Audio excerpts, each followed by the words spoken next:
मैं फायर नहीं wild fire. अरे देखो ही मेला बताब सेरा हो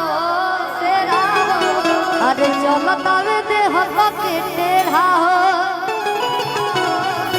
किले ला सूरत जमाई त तुके ना नहीं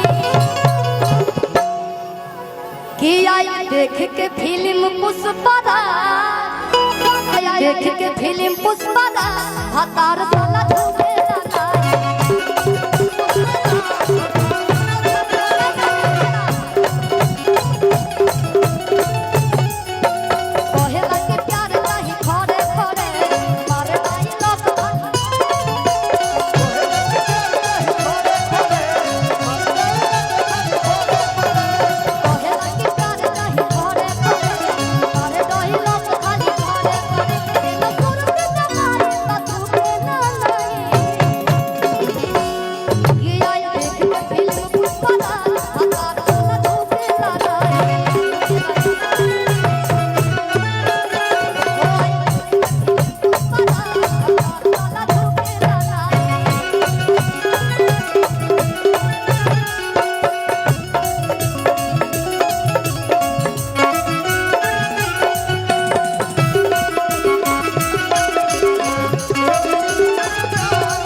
और हमारे भोजपुरी के पुष्पाराज हमारे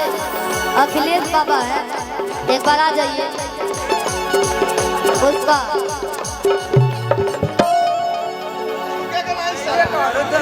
ओ कि मारदा के गोली इधर आइए बाबा बाबा कंजूस बाबा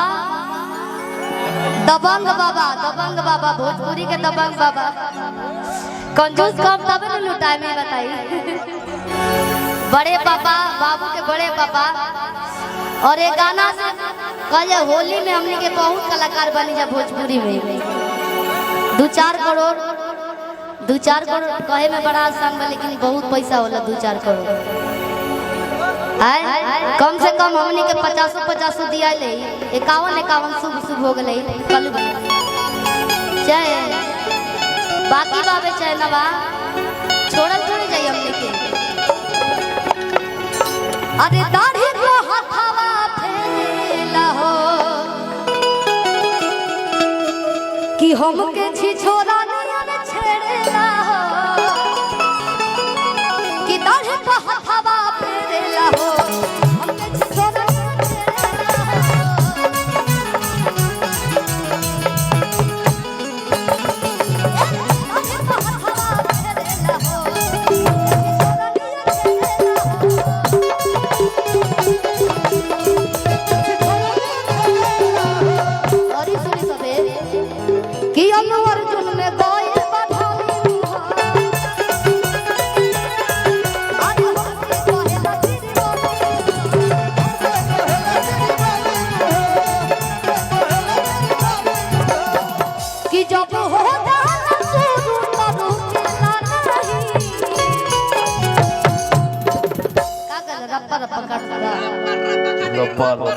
रप्पा काटेगा छोड़ेगा नहीं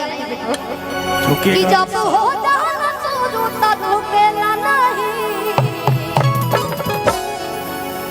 अब सखी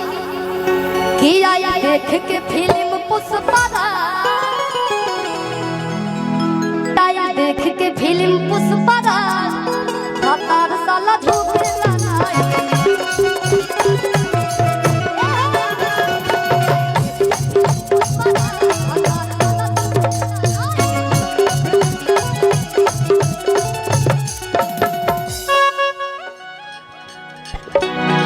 अकेले अच्छा नहीं लागत श्रीवली अकेले ही चलती है। हाई हमार पुष्पा राज बैठल बने दोनों लोग साथे चली लो तो कितना निमन लगी ना हो। एक बार मैं लड़कन के मन बात तनी श्रीवल्ली या पुष्पा राज दोनों लोग साथे चलस लो बड़ा बढ़िया एक्टिंग पहले बनी ओकरा में लुक कर लेनी हमरा बुझाइबे ना कि अल्लू अर्जुन हमें कि विजय चौहान भैया हम तन दोनों लोग साथे चलो गाना गा के सिद्धि बाबू चलो तबे दे हक के टेढ़ा हो किले ला सुरत जमाए तथु के ना नहीं हो ले ला सुरत जमाए तथु के आई देख के फिल्म पुष्पा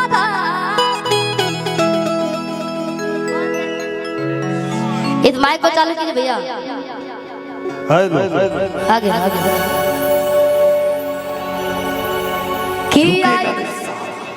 की आई देख के फिल्म पुष्पा